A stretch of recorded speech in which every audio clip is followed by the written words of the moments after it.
Hey, all you brainiacs and brainiacs. There's two different things. Welcome back to the Broken Brain Podcast. It's me, Dwight, here again to be your host and guide through this wonderful journey we call life. Just for an hour. You gotta take some responsibility for guiding through your life. I'm welcoming Dr. Kirk Honda today on the podcast. This is an interview we did a little while ago. sorry, Kirk. Kirk is the host and creator of the Psychology in Seattle podcast, which I came across as I was looking up different podcasts and different facts on Listen Notes, listennotes.com. They got some, podcast facts and such. And the Psychology in Seattle podcast, rather, was listed on a list of the top 25 psychology-based podcasts of 2018 or 2019. I'd have to go back and look at it, but 2018, I believe. I was just kind of checking out the list to see who my peers were. Hint, hint. I was on the list. This show was on the list as well. Yay. That's kind of fun. But most fun thing about it, the most profitable thing about it, the only profitable thing about it was that it led me to meet Kirk and to be able to have this wonderful conversation together. So we're going to transition over to that. If you want to listen to the Psychology in Seattle podcast, you probably should. Maybe you should be listening to that right now. Who knows?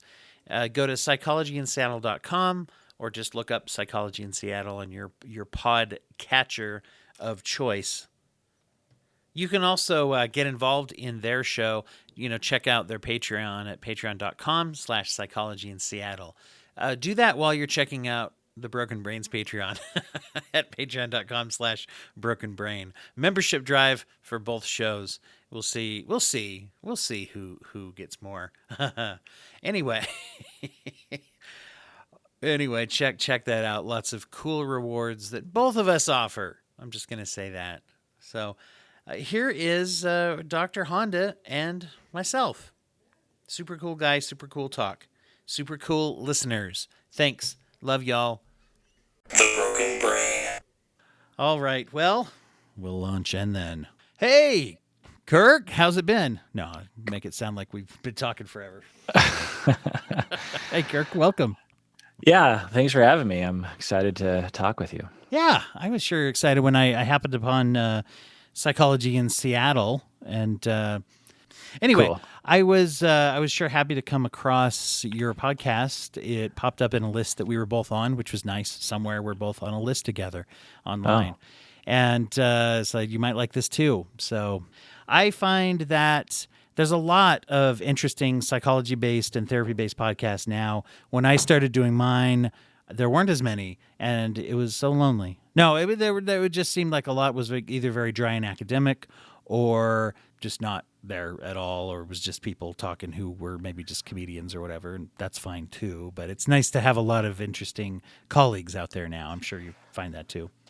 Yeah, absolutely. When I started this podcast in 2008, there were three other psychology podcasts. And I thought at the time, if I'm the worst psychology podcast, I'm the fourth best in the world. So that was why I started this. It's a good reason. Yeah. Betting the odds. Tell, I don't know, we want to tell about your show a little bit. Start with that.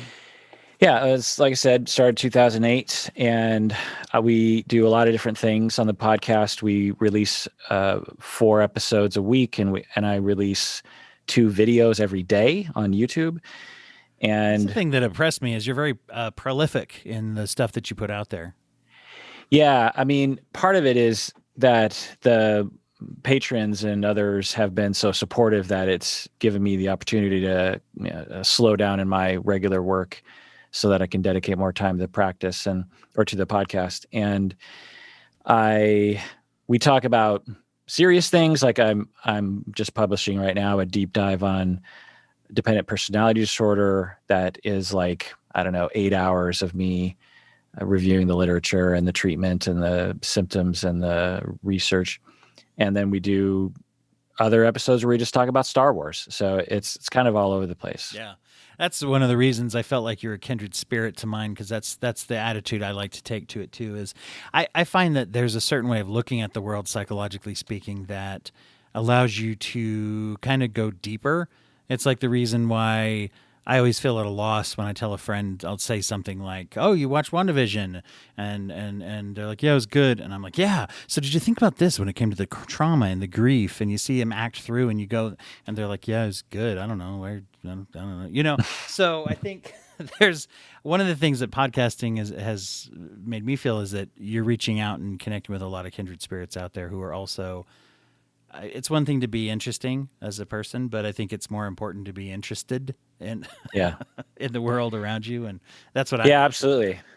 Yeah, you're a kindred spirit in that way. I have discovered in my life that there are two types of people: people who love to yammer about movies as they're walking out of the movie theater, and those who would they just couldn't care less about talking about it. It's just like, why do you even care? Let's just move on with our lives. And I'm the former. Yeah, and I definitely don't relate to the other. It's Yeah. like, really? Do you really feel that way deep down? They do, it Yeah. seems. Yeah. Yeah, Go yeah, figure. exactly. Yeah. But yeah, none of them are listening, so we don't have to worry about that. Well, we're going to talk about attachment today, which is one of the things, it's one of the best kept secrets in psychology, right? That's what I Yes. always think of it as. People don't talk about it much in kind of the day to day. And I'll be honest, even in treatment, I was lucky enough to, when I was first doing therapy, and I worked with youth a lot before I actually became a therapist, and in residential treatment and other places like that, and worked under a guy for a while who was very into that, and that was everything was about attachment and working on different things that had to do with that with young kids. And so I was spoiled in a way. And when I found out that different programs and places where I worked really didn't even talk about attachment, Yeah. I was almost Yeah, surprised. true. And when it is talked about, it's usually about early childhood or disordered attachment that are very obvious. But the more I looked, so I just a real brief kind of journey for me is I went to graduate school 25 years ago, and I was really attracted to humanistic experiential work and also object relations work. And I, Satir and Winnicott and Fairburn and these people, and I uh, liked it because it really focused on emotions, and it really focused on our pasts and our internalized relationships and our relationships. And I kept hearing about attachment and had a similar kind of thought about it. It's like, well, yeah, it doesn't have to do with just early childhood attachment disorder, reactive attachment, that kind of thing. And then every once in a while, I'd come across something that was written, and I'd be like, oh, there seems to be something more there. And then a couple years ago, I decided to do a deep dive on attachment theory and on my podcast. And as I looked more into it, I discovered it's a vast, interesting theory that is way bigger and way more impactful than really any other theory I've come across. And I'm a theory nerd. I've studied all the cognitive theory, behavioral theory, psychoanalytic theory, all the different humanistic branches. I'm really a nerd about all that stuff. And so I was planning on doing an episode, just like one episode on attachment theory. Well, it turned out that I was prepping for this episode way longer than a couple of weeks. It took me months and months and months to prep for it. The episode ended up being like 15 or 17 hours long or something, spread out over 6 different episodes. Yeah. Wow. Yeah. Yeah. And when I was doing it, it started, it was like Neo when he sees the Matrix. And I started looking around at not only myself, the people around me, my clients, my students, my trainees, my parents, my friends, politicians, society.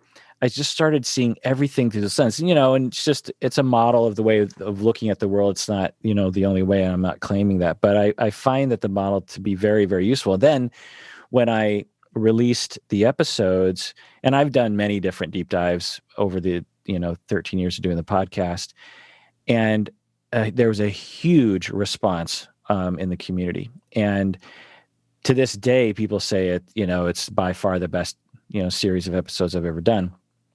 And I've put a lot of effort into a lot of episodes. So it's not like, some episodes, It'd mean a little bit less if that was the only time you'd really put effort in, right? Yeah.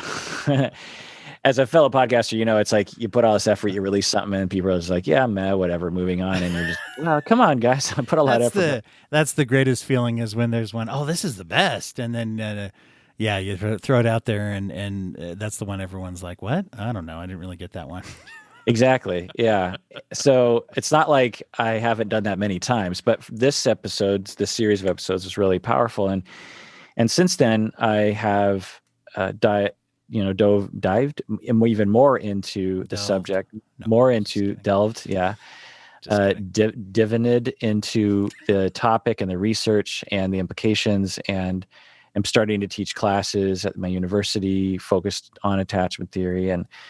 And I just find it to be ever present. And it's obviously not just for 2-year-olds. It is for everyone in all contexts: work, relationships, society, politics. Just the general foundation of it is that we all are in a constant state, because we're social creatures, of looking for attachment security within our relationships, within our societal group, within ourselves. We're in a constant state of, am I safe? Do I have a people? Do I have a tribe? Do I have a family? Do I have a partner? Is this person a threat to me? Not only physically, but like rejection wise.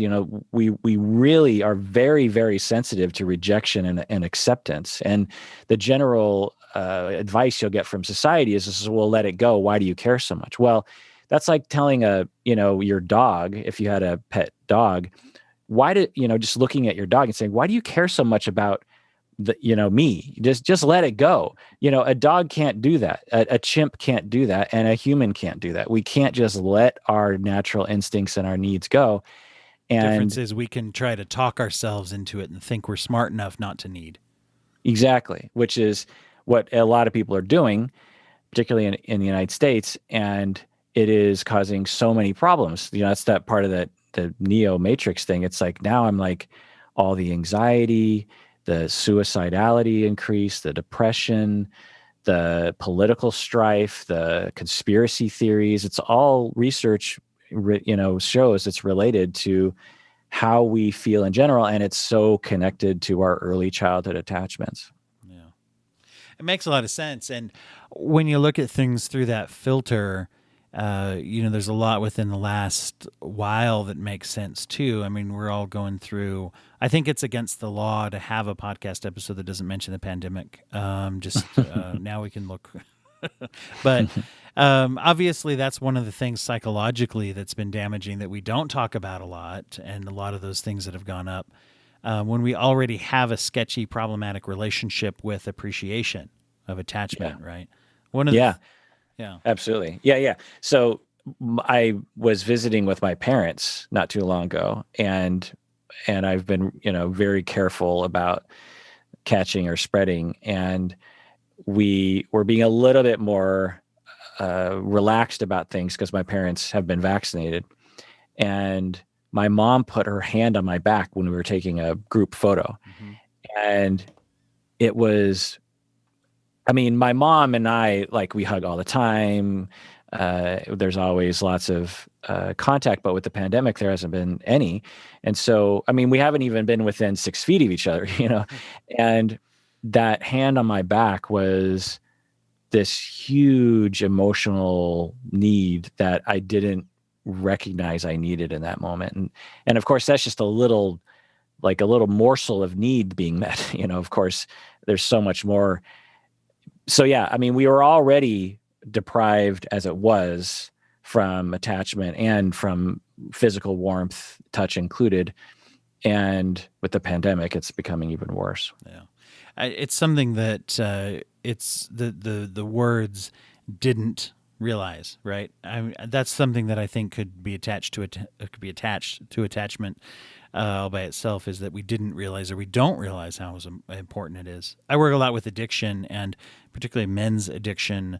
I notice that there's that dynamic a lot of times where, we take, not only is there a lack of understanding, there's an active miseducation that we have about that, to say, not only do I not know that I don't need, and, don't tell me that I do, kind of a Yeah. thing. Right, particularly for men, because they're socialized. We were socialized when we were young to believe that we need to be independent and strong, quote unquote, not depend on other people, not have emotions, not be weak, and to be dependent, which we are biologically, to ask for help, which is normal, to cry and to reach out for help, to ask for support is considered anti-male. And so men die earlier, die from suicide a lot more often, much less likely to ask for help, much less likely to go to therapy. And it's not like women have it great either, but men have it a lot worse in this respect, for sure. With that area, well, it's different too. We teach people to be pathological in different ways, the way that it comes out. Right.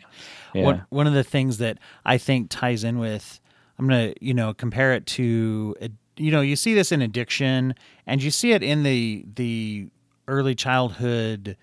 Whenever I've worked with kids who are diagnosable with reactive attachment disorder, there's a certain amount of understanding, if people are educated in it, especially with foster kids or adopted children. A lot of times there's some proactive education that when they do something illogical and something that is, boy, that doesn't make any sense. Why would you lie about that? Or why would you do this? Why would you do that? There's an umbrella there that hopefully, if people are learning, they can say, oh, I get it. There's attachment issues that sometimes come out in funny ways that don't make sense why you would act that way. But then there's some age, I don't know what it is exactly, but there's an age where we stop believing that and just believe that, oh, now you're just a dick. Right. Yeah, exactly.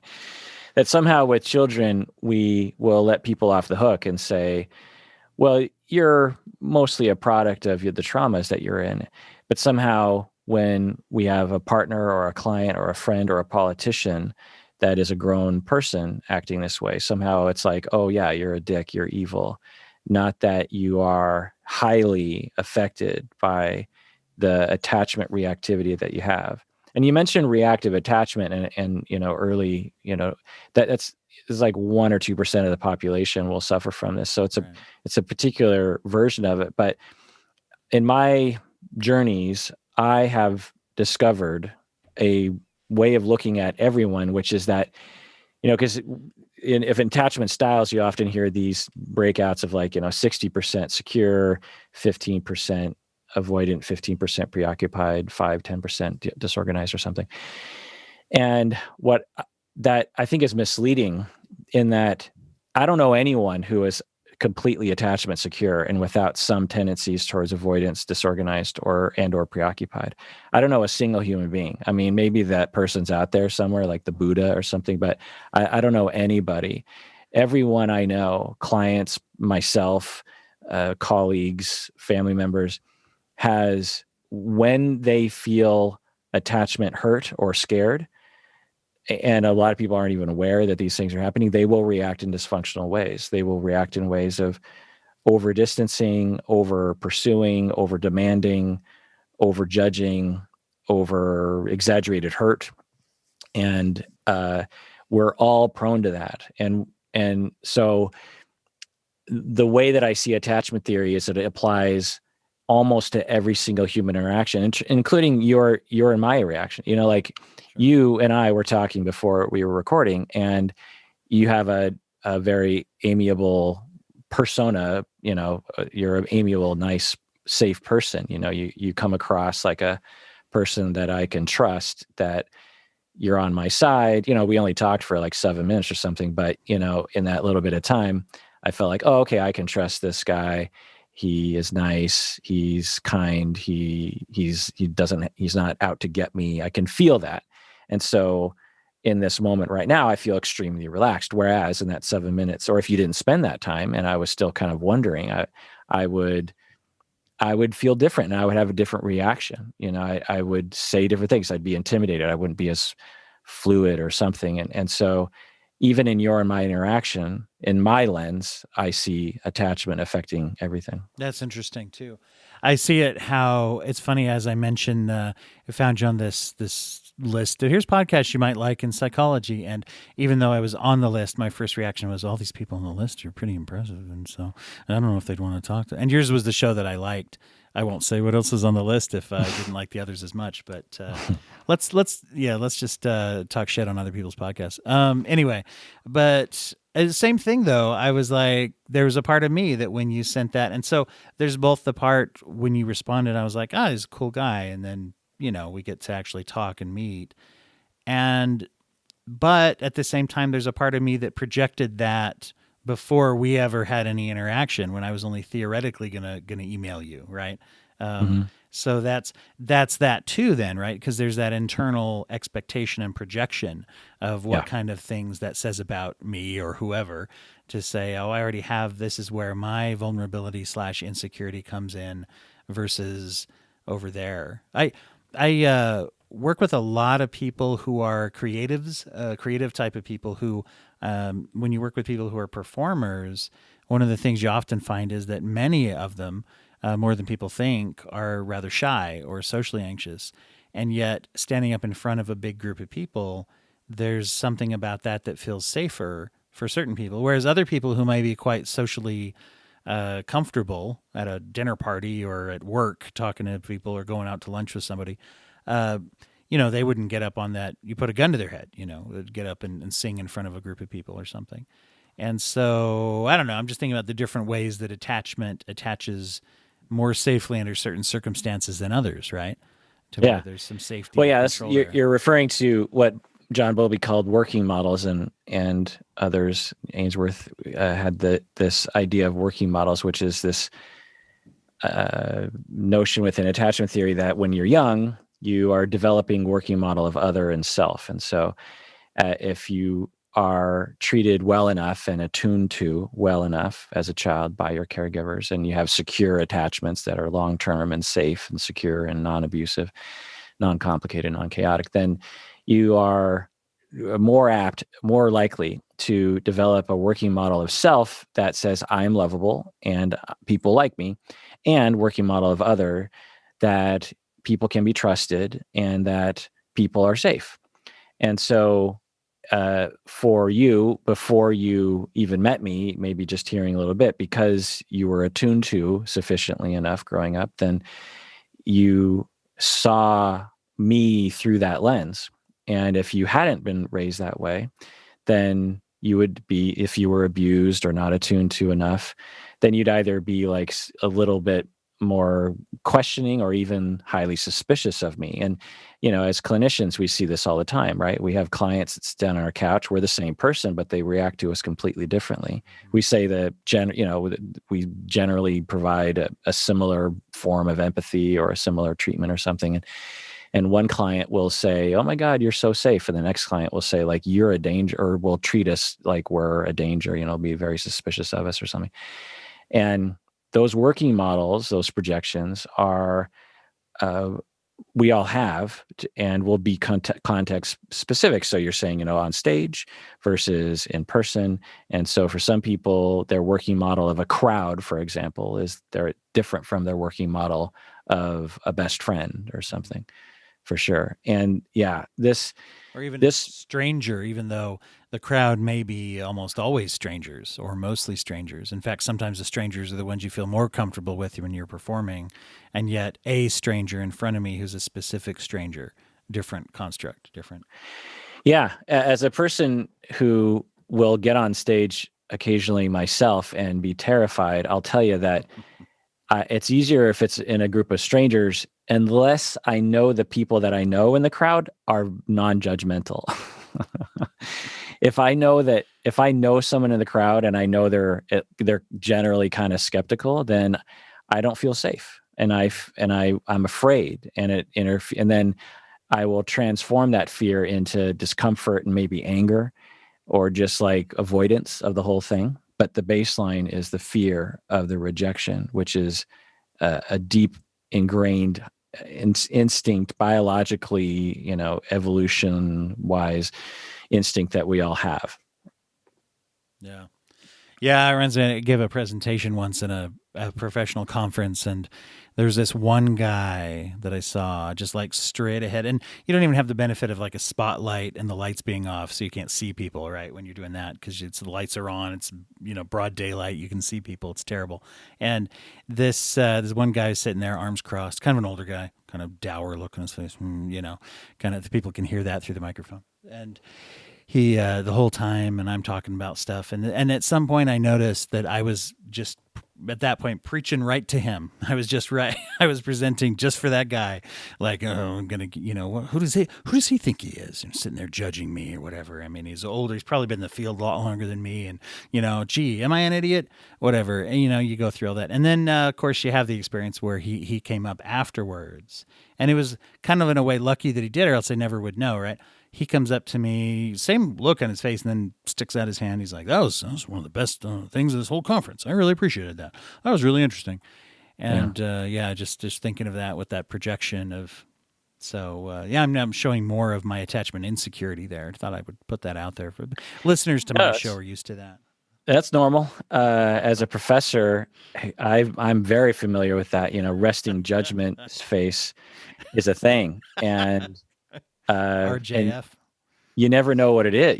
And over time you learn, like through your experience, you're like, well, is that, RJF, or is that, or is the person literally hate me this entire time? It's hard to know. And the typical framing of that is, okay, that student's a jerk face. And then a little deeper is that, that student is getting into my insecurities. And I think deeper than that is when we don't feel secure and safe in our social environment, we freak out.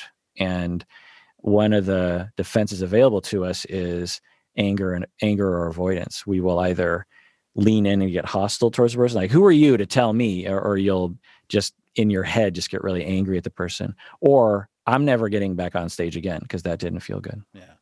People make fun of the concept of safety nowadays, I think, on even a pop psychological level, or just people on social media, whatever, like, oh, everyone wants their safe space. Everyone wants to trigger warning. Everybody, it's become a joke in a way.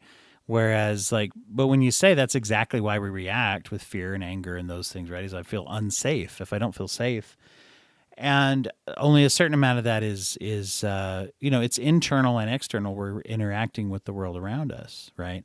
And it's interesting that not only are we not aware of it, it would be weird socially to say that, like, if you got up at the beginning of your lecture, although, theoretically it's by a sample because they're psychology students, but if you got up and started your lecture by saying, like, I'm having a little bit of insecure attachment issues today that go into my feelings of vulnerability and safety. I may project that onto you. If I'm a little bit off in my delivery, that would be why. I don't know how that would be taken. Some people would love it.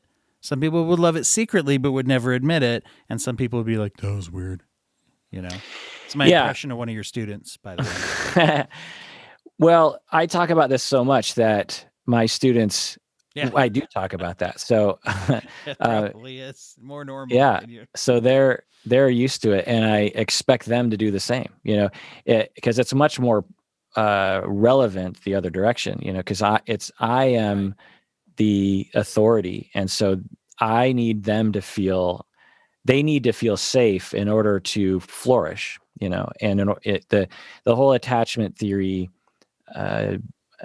dimension or spectrum or action is that when we're young and we're 2 years old, we're in a constant state of wanting to return to our secure base, which is our main caregiver. Maybe there's two of them, but we often have one person that's kind of our main person. Maybe it's two. Anyway, and we're in a constant state of wanting to run back to them and wanting to venture off. And you'll see, an 18-month-old will do this. The 18-month-old you're at a public play area, and there's other kids there. And the first step is the 18-month-old will cling to you and not want to leave you and say, like, this is not a safe place. And it's very similar to chimpanzees and bonobos. It's same. It looks exactly the same with them. And then after a while, they want to venture out, and you can kind of tell your 18-month-old. It's like, I kind of want to go over there and play. And you maybe even are attuned to that and you're like, hey, you want to go over there and play? It's safe. And the kid will maybe walk over there, crawl over there and look back at you. Is everything okay? And you have a calm face, meaning that they're safe, and then they play. Something bad happens, they run back to you for a couple minutes. They're like, that person took away my thing, and you're like, you're okay, just go back there, you're fine. The kid says, okay, goes back. And so when we're 18 months old, we have this very clear action of secure base, explore, secure base, explore. Well, the same applies to adults. So with my students, they run to me for security and for mentorship and safety and reassurance, and then they run off and they do their work with their clients, and they're doing great, and then something bad will happen and they run back to me. And I have my mentors and the people that I run to, we retain that. It just looks more adult like and more professional, but it's the same action. Yeah. Yeah. And so along those lines, I need, in the same way that 18-month-old depends on the caregiver to be a safe haven that is attuned to the individual and not complicated, I need my mentors to be a safe place that I can return to so that I can flourish and explore the world. And my students need me to be a safe person to return to so that they can leave me and explore the world. Yeah. And part of misunderstanding that is not taking it seriously enough, and which is bad enough. Well, which you see even in parenting, but in parenting, we kind of have, hopefully, the social norm to understand some of that with most, or at least many, hopefully, parents understand that being a safe person's better for their kids. But then, you get into that where if I'm if I'm a teacher, if I'm a boss, I think particularly a leader of some kind, do I give people that same thing? It got me thinking about, you mentioned how we always talk about unhealthy attachment, because, dysfunction's more fun to talk about. We all know that. But as far as talking about health and promoting the health of attachment, it's also what you're talking about. If I have a relationship with the authority or the leadership in my life or the approval person that I go to or whatever, that's promoting healthier attachment. Yeah. I mean, I think everyone can remember a time when they had a boss that they didn't like. And if you think about it, often it was because you didn't feel safe. You didn't feel like that person was a safe person that you could say things to, that you could make a mistake around, and that they wouldn't throw you under the bus, or that they wouldn't talk crap about you, or they wouldn't fire you at the drop of a hat. That is now, of course, firing is a reality that happens sometimes, but when you get a general vibe from a superior at work that you can't even really be yourself, and tons of research shows this, that because there's this notion out there like, well, to be a good boss, you got to push your employees. That's actually not generally true. That people want to do a good job. They don't want to go to work and mail it in. They want to do a good job. And so bosses do best, for production, productivity, if they allow employees to flourish, in the same way that as a parent, you don't just restrict your child's movement and behavior. You want to help them to flourish within the limits. And it's with encouragement and with safety and with leeway and with safety and feeling as though your boss is encouraging you and behind you. To have that feeling, then employees will really work really hard because they like to work hard and they want to impress their boss. Yeah. And we all like the feeling of we're doing well. It's, as you're saying that, the most effective motivational boss move that I ever saw was a supervisor boss that I had who would he send out an email once a week. Like every Friday, you got this email about the whole department and said, it was in a student services area for in a college, and I was a counselor there, not surprisingly. And he'd send out a thing once a week that said, here's all the cool things we did. And his whole theme was like about solving problems. We're here to solve problems for the students and the teachers. So here's some problems we solved. And, and throughout the week, he'd say, let me know what people do that's good. And, he'd send that out around, and we'd all be like, oh, yeah, I saw. Yeah, I remember that student came in and that was really hairy situation and whatever. And, it was interesting because it really motivated people because they knew they're being noticed, and then it also trained you to notice each other, and it reframed if something happened that was a real big pain. It was all of a sudden it was like, this is what we do. There's a sense of pride there that flourishes. It's amazing to me on a macro level then too, the things that people can do when they do feel safe, when they feel, look at, I don't know, art projects or, different kind of innovations people have when they aren't worried about their physical or emotional safety and they feel like they can come together and be themselves. Yeah, 100%, 100%. Yeah. It's like my little idealistic view of the world there that I just threw out there. What do you think are behaviors that promote healthy attachment people can do for themselves? Well, the most common attachment frustration is with our spouses, our partners, in my experience. And because we depend so much on our spouses for attachment needs being met. So a very sort of boiled down, a very quick summary of my work that I do with people and the ideas I try to propagate, which is that when you are in a conflict with your spouse, whether it's a hot conflict, meaning that you're overtly conflicting, or a cold conflict where you're sort of quietly stewing about something, the likelihood is that the baseline emotion is one of two things. It's either attachment hurt or attachment fear. So you're either hurt, meaning that your spouse hurt your feelings, made you feel rejected, made you feel small, made you feel like you didn't matter, something like that. Or fear, which is fear of rejection, fear of losing them, fear of them cheating on you, fear of them not caring about you, fear of them drifting away.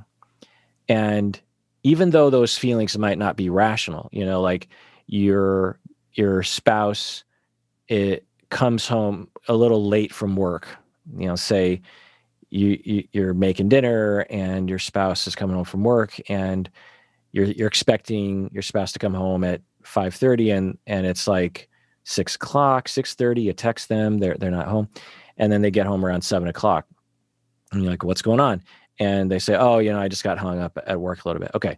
So it's not a huge deal. It's not like the end of the world, but it can be very hurtful to someone, or at least somewhat hurtful. Of like, I'm not, it feels like I'm not a priority, or they weren't thinking about my feelings, or I'm afraid, were they cheating on me? And even if you checked in with yourself and said like, I'm pretty sure they're not cheating on me. I'm pretty sure it was just late at work. What's the big deal? But our emotions aren't always rational. We understand that. And our attachment, reactivity is not always rational. We're not always consciously in control of this. And so what we typically do with this, because we don't trust other people with our baseline emotions, and we might not even know them, is that they'll either consciously or unconsciously be transformed into anger, because we're much more comfortable with anger. And so we will transform that hurt or that fear into anger, and then we'll transform that anger. We'll manifest that anger through hostility, and we'll get angry. So either say, you're always, well, I was making dinner, and so I'd appreciate you to call me, so you'll have tone hostility. Or you'll give the person the cold shoulder, and you'll be like, well, I'll be in my office if you need me, or something. Or, your dinner's in the fridge, or, whatever it is, there will be a manifestation of an emotion, but it's not the primary emotion. It's a secondary emotion. It's not the hurt or the fear. It's now hostility, which of course, now what happens is now your spouse is now hurt or afraid by your hostility. And then they transform that into anger and hostility. And then they distance from you, which hurts you or makes you afraid. And then you transform that into hostility. And it just becomes a vicious cycle. And then you end up in my office and I try to reverse it. It's a big element of what I try to reframe with people when they are having conflict in their lives is, I always say a conflict that is active, and it can be hot or cold, as you put it, but something that is emotional and active is way more hopeful, way more reason to be hopeful for the viability of the relationship than apathy. For exactly the reasons you said, is that attachment will lead to emotionality, generally speaking. Right. And if you care, right, it means that, it probably means that it's a weird way of saying I love you, to be like, you're never there for me. It means that I want you to be there for me, right? Mhm. Yeah, yeah. And there's a real I mean, it's a simple reframe, but it goes really, really down to the guts of our attachment, as you put it, and to the real primary emotion is, well, I'm afraid I'll lose you. Which, Yep. and if we can learn, if we can learn to start there, that's the trick, right? Or at Yeah. least get there as soon as we can. I'm not one of Yes. those. I don't believe that we necessarily ever get healthy enough to No. always start there. I mean, that's not No. realistic, right? But to say as soon as possible to come back around and be like, yeah, I know I yelled earlier, but what I should have said was, I feel us drifting apart and it scares me, and I don't like that, and I so desperately want to be close to you. Yeah. Or yesterday, remember when I was being a dick? Well, I think it was because I was worried that you came home late, and it triggered my, abandonment traumas as a child, and it scared me. I didn't really know at the time. I got hostile. I'm sorry, but I just want you to know that when you came home late, it scared me. It's not your fault. You had a viable reason, but just know that kind of stuff, because of my issues, it really triggered me. And can we talk about that? It's not your fault, but can we make that a part of our goals as a couple, of trying to manage my abandonment issues? We can be on the same team. I don't have to be against you in this effort. Like, we can work together on this. I was thinking about Brazilian steakhouses. I always am a little bit, but Like Fogo de Chao, that kind of we're on place. the subject.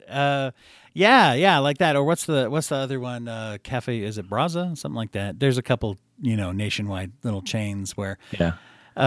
it just popped back in my head, those little wooden pegs that they give you at some of those places where it's like red on one side and green on the other. It's a little wooden thing. You flip it up. If it's green, Yeah. they bring you the big platter with the sword with meat and cut it off or whatever, and serve you if people are familiar. And you flip it over and it has the red on it. Not surprisingly, means stop. At least this is probably U.S. centric. I don't know where these places are, different places or whatever. But it's interesting. I've thought before that it'd be interesting if our vulnerability worked that way, right? Like if I was open for, I need a little encouragement. I need to make a friend. I need to open up. Yeah. I'm going to turn my little peg green, and then Yeah. all of us just know. And the thing is, I think many, if not most of us, would be, if there was some safe way to say, I'm open for vulnerability now. All right, how can I help? Because you got my back when I turn my little peg green, right? Okay, cool, we're good. And we don't really have that in a way, right? We don't really have that mechanism to just be. If I walked around and said, "Hey, ready to be vulnerable," people are going to be like, somebody call somebody. I don't know what is going on with that guy, Yeah. Yeah. It reminds me of when I first thought about the future of cell phones. When cell phones first came out, I thought, well, eventually they're going to be little computers in our pockets, and they're going to have video cameras, because that just seems like what's going to happen, and GPS and all this stuff. And I thought, what could you do with it? And since I'm attachment oriented, I thought, we probably could make it so that you could make these kinds of alerts and everyone, you could sit in a restaurant, a Fogo de Chao restaurant, and maybe you're by yourself, and you see in the restaurant, you see there's 3 other people that have their green sign on that says, like, hey, I'd like a hug from a stranger. And then red is I'm not open to a hug from a stranger. And I thought how that could revolutionize the world, because sometimes it feels good to hug someone, even if you don't know them very well. Not everyone's into that sort of thing, but I hear you saying you invented Tinder. I understand. But okay, so you bring that up, and I didn't realize what would happen, which is Tinder and other kinds of things, that it just became about sex. And this is one of the problems with our society, is that one of the only ways we pseudo allow attachment needs to be expressed is through sexuality, especially for men. Men cannot express their vulnerability, but they can absolutely express their sexuality. That's, in fact, to be a man partially means to be virile and a player, and constantly, X, Y, and Z. And so one of the ways that men fell into this was, oh, you mean this app, I can actually get my attachment needs met, but through the only way that society lets me? Okay, let's go for it. That's why a lot of men are just annoyingly, especially, when they're lonely, they're just obsessed with sexuality. And sex is important and it's great, but it's because it's the one outlet for their attachment needs. And then they get real desperate with it and real pushy with it, instead of recognizing for themselves that, 99% of me, I just want to cuddle with someone. I just want to hug someone. I just want someone to hear me. Just along these lines, a lot of sex workers will say that most of their clients aren't there to have sex. They're there to talk. They're there to cry. It's a confidential space that they can just please run your hands through my hair and listen to me talk about my day. This is a reality. And when we think about, again, this is my, my stupid Neo Matrix stuff, but, the people that go on these shooting sprees, I just wonder how many of them would have gone down a different path if they just had someone run their hands through his hair and say, I'm here to listen. Yeah.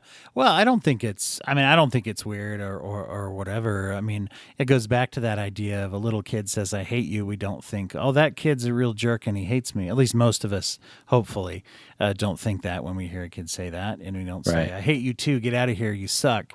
We call that monstrous behavior to say that to a child. But once again, then that illogical behavior becomes like, oh, you're choosing to do that because you're bad, at some point, right? To say, and to try to throw a context on it. This is where people say therapists and psychologists are crazy, right? Because it's like, oh, you just see somebody did a bad thing, they go into therapy. And it's like, well, yeah, no, the reason people do pathological things that aren't logical is health-based reasons, and trying to see that. And it's always hard to apply that when it affects us personally. But that's why I think you speak about it, at a I guess, species level or a global level. But the more we can apply it personally, I think we can heal from stuff and we can prevent suffering and things, And it's about prevention. Once they shoot up a place and they kill 15 people, I don't know what to do with them. But I do know that there's pretty good research and indication that if we do prevention efforts, we could eliminate it. Exactly. Right. Yeah. You're not proposing getting rid of the penal system and doing the hair tousling system, right? After the fact, I'm saying that's a different podcast. From birth and through your teenage years into adulthood, education and implementation of attachment needs being met. Yeah. Exactly right. We'll do that one behind the paywall. The other one, but, no, it really is quite powerful. Well, and you look at I'll take it there a little. You look at what does work with people who are in a correctional system or whatever, and it's not abusing them, right? That's not what rehabilitates. So I think it even applies, right? It even applies to people who have already done. I mean, what do we do on a smaller level when people make mistakes or do bad things? We try to, encourage them to believe in themselves and rehabilitate, right? Yeah. So, yeah, absolutely. Yeah. That's a really cool thing. Do you find I'm anticipating now, I'm going to walk around thinking more about attachment after our discussion, but you mentioned how it's just kind of there and you're seeing it. Does that alter the way you act and stuff? I'm just curious how it's changed things for you. Yeah, I see everything differently. I try to act differently, with my wife, with my students, with my sort of masculinity, with my friends, with my clients, with my students. I really do. I am not awesome at it all the time because I'm still indoctrinated and brainwashed into thinking that you have to constantly be strong, quote unquote, and independent and above it all. But at my better moments, I'll tell a student of mine or something they said actually made me feel, they hurt my feelings, and it's not their fault, but I have an issue with that. And it sort of threatened my sense of attachment, because And this is actually, without going into details, it's been on my mind lately because there are times when, as a teacher, I don't feel safe. I need to, as a professor, or I'd like to. A lot of bad things happen when I don't feel like I'm in a safe room with students. If I'm safe, if I feel safe, and to make me feel safe isn't that hard. It's not like they need to reassure me a lot, but certain things can happen where I'm like, whoa, am I in a dangerous zone here? Is this a danger zone? And it really throws me off, and I can't teach as well, and I'm much less um, fluid and free to teach and to trust and to think. And so yeah, I mean, I it really does affect my life on a daily basis. Yeah. What do you do like when that happens? I'm curious. When you're in that role. Well, the first thing I do is I try to acknowledge to myself and frame it in that model of thinking of like, because I'll have these thoughts in my head. Though that's the first thing I'll notice of like, screw that person, or I'm gonna quit, or these kinds of thoughts. And then if unless I really spend the time, I'll never really know what the primary emotions are. And then I look deeper, and I'm like, oh, I'm not, I don't feel safe. I'm scared. I'm actually scared of what's happening right here. And I'm getting defensively hostile and defensively avoidant as a solution to that. That word, Now, people resist that word. I find you probably find this in therapy too, where it's like, well, what about that scared you? Well, I wasn't scared. Oh, yeah, I mean, okay, yeah, 100%. yeah. Yeah. So it's a good Hurt, one. It's a good one to hurt, use. It's a good one to yeah, use hurt. because of that. Yeah, I mean, it's quite obvious, that we have indoctrinated and brainwashed people into thinking that fear and pain, hurt and anxiety are weakness, because it's clear that someone's afraid or they're hurt, and you ask them, so do you know that hurt your feelings? No, it just pissed me off. We're so brainwashed into thinking that anger is okay and preferable, than to even acknowledge to yourself that something hurt or made you Even afraid. even just the assumption you pointed out a minute ago of like I need to be strong. I heard someone say just like a little while back, just something along the lines of like that's a lie, and that was it. Period. It wasn't like with a lot of qualifiers. It was like, oh yeah, you'll be told you need to. People say you need to be strong, but that's a lie. Yeah. It's like, oh, and I was like, wow, that shakes some assumptions that I didn't realize were so deep to where it's like, and I can stew on that, and it's like, oh yeah, you don't have to. Why do you? Who said you actually have to? Yeah. What does that mean? Yeah. Yeah. And that's something I have to work against for myself, particularly as a professor, is this, imposter syndrome management or something. Is that I have to act like I'm inhuman. I'm some sort of above it all professional, which doesn't exist. And so I at my best will be able to just admit that to myself and maybe to my students, but the thing is like parenting, and I'm not the students' parents, but I am authority, and there is a parallel to parenting when we're parenting our 5-year-old, and our 5-year-old really ruins our day. It isn't necessarily a good idea to tell the 5-year-old you ruined my day. You go to Yeah. someone else, you go to your spouse or your friends or your parents, and you still deserve to vent it, and your feelings are valid, but if you go to the 5-year-old, then your 5-year-old will feel like, oh crap, I didn't know my parent was that vulnerable, and I don't want them to be that way. I thought that they could withstand that kind of stuff. And I'm being And put in a situation that I can't handle as a 5-year-old. right now I'm really vulnerable because my parent is vulnerable like me, and that makes me really scared. And there's a certain amount of transferential delusion that you need to have in order to feel safe. So I might not necessarily go to my students and talk about that with them unless I feel like they can handle it, which sometimes I feel like they can, but I definitely will tell other people. And if I stay in that space, I'm much less likely to, run up the hostility flagpole or run away in a dysfunctional way. Yeah. It's interesting. A lot of self-awareness. It's a lot of work. Yeah. Constant every day. But it's good you're putting it on you're putting it internal. That's more manageable than I think it's that. Well, because there's probably a balance there of times where I could actually, right? It's like, how do I and when do I say things like to people? No, I just would say, sometimes our thought might be, if I'm the professor in that situation, when should I tell the students or involve the students? Well, never. And it's probably not never, you know. And at the Yeah. same time, it's probably not always, So it's, Yeah.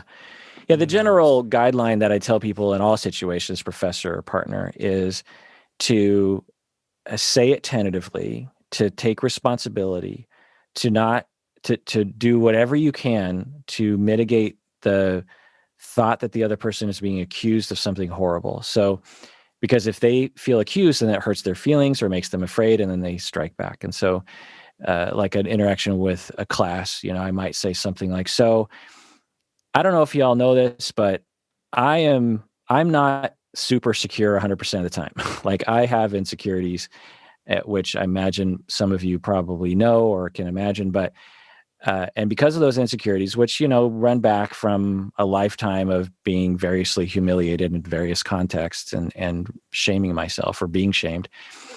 And so last week when we were in class and this thing happened, it triggered me, and it was nothing. No one did anything wrong, but it made me feel really. It got under my skin, and after class, it was still kind of rolling around in my head, and I found myself getting real hostile as a way of protecting myself from that. But I thought about some more, and I thought, no, some sort of shame or fear is being touched on with this. And again, no one did anything wrong, but I want everyone to know that, because the way I reacted to it in the moment, I feel like additionally ashamed of, because I feel like I, struck back at someone in a hostile way. And I just want to apologize for that. So and now if I went with my hostility, it would be a completely different statement. I would say, y'all need to step in line. You were disrespectful, knock it off. If you want to be an ethical professional and you don't want to flunk this class, you've got to demonstrate professionality and humility. And I would really come down on him.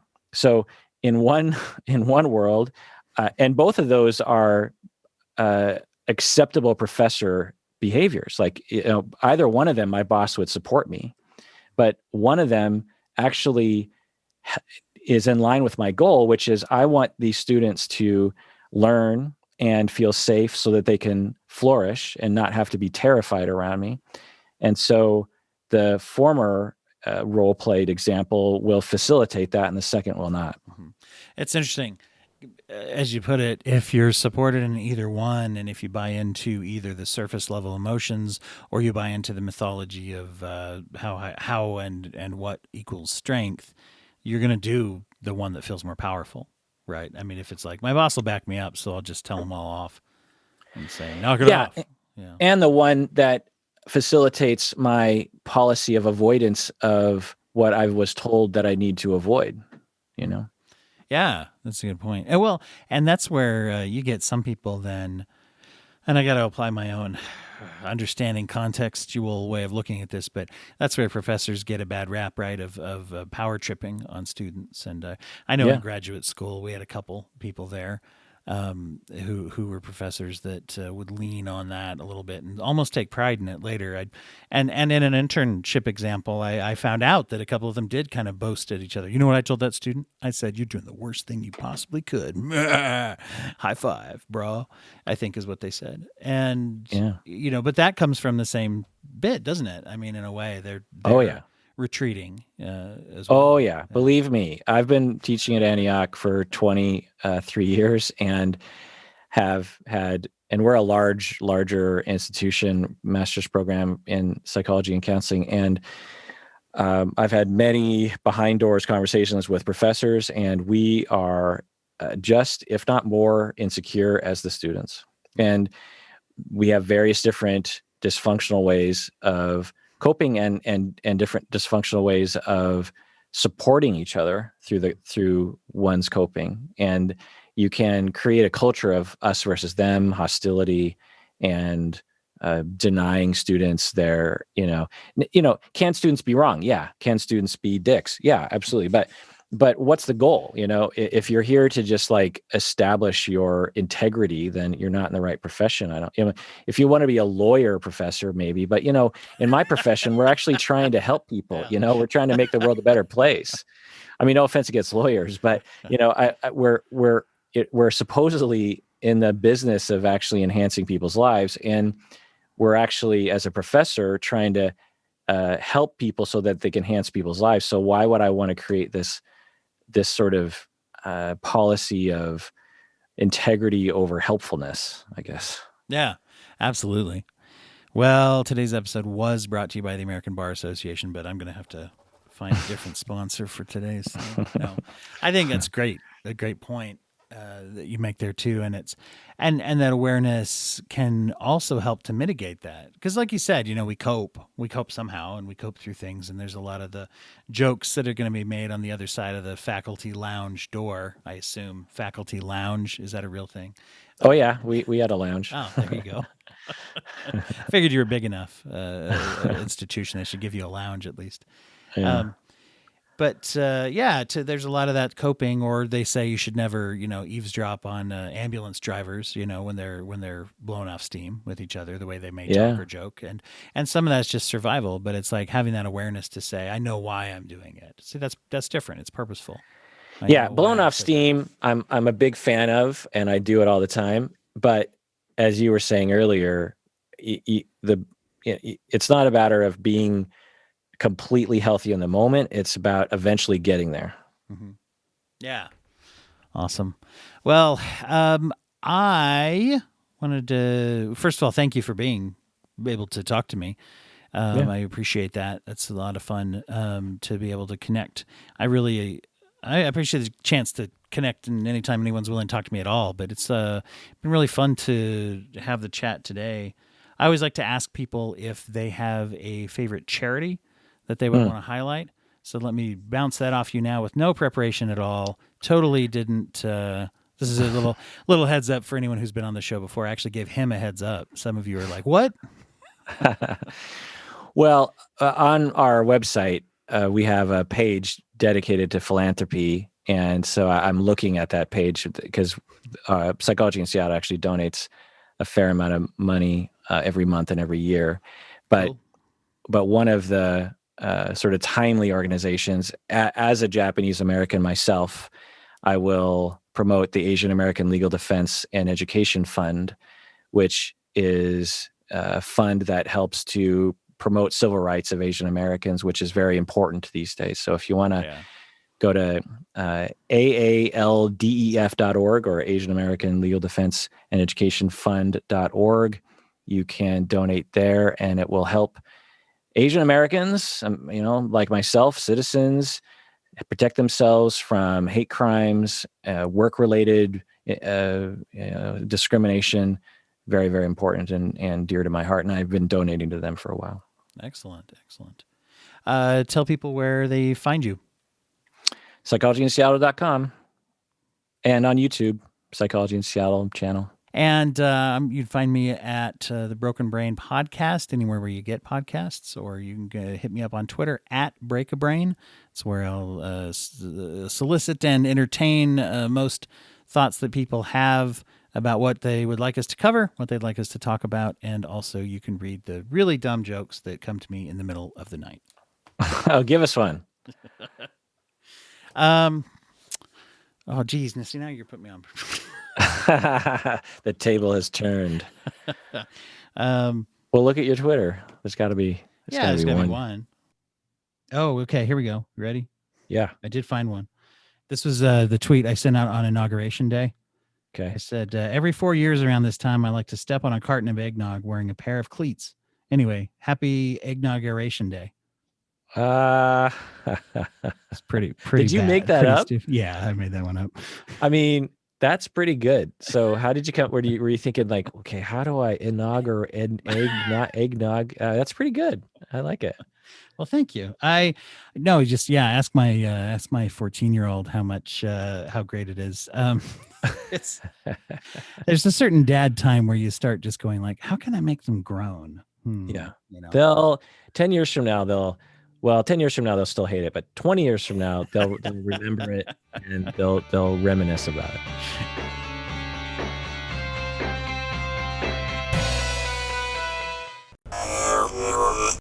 Thank you for listening to the Court Arts Podcast Network. To listen to more Court Arts shows, visit courtemparts.com.